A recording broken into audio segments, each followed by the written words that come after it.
ما هي قصة اليمنيين مع السلاح؟ ثقافة اقتناء السلاح من صميم العادات اليمنية التاريخية. السلاح مرتبط بملابس الرجل اليمني، فالخنجر المسمى الجنبية جزء من الزي الشعبي، وأحياناً يصل ثمنه لملايين الريالات اليمنية.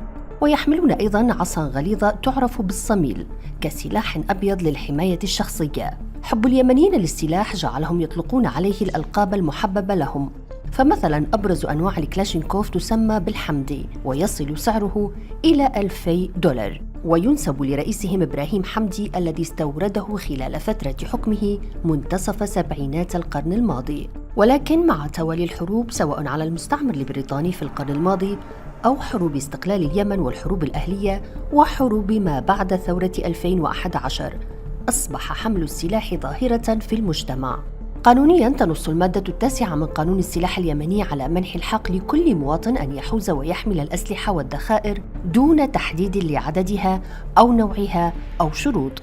والنتيجة حسب مصادر رسمية يمنية يوجد قرابة 60 مليون قطعة سلاح في البلد الذي لا يتجاوز عدد سكانه 30 مليون يعيشون على خط الفقر. زادت الظاهرة حد الفوضى في غياب الدولة بعد الإطاحة بالرئيس علي عبد الله صالح، وعندما سيطر الحوثيون على البلاد بسبتمبر 2014 سيطروا أيضاً على مقدرات الدولة بما فيها أسلحة الجيش والذخيرة والمنظومة الصاروخية البالستية، ناهيك عن الدعم الخارجي.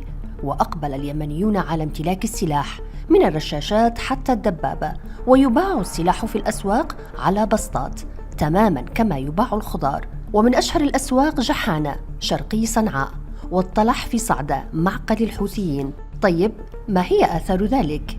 تقارير عالمية كشفت عن سقوط أكثر من 460 ضحية مدنية في حوادث استخدام الأسلحة المتفجرة في اليمن خلال العام 2023.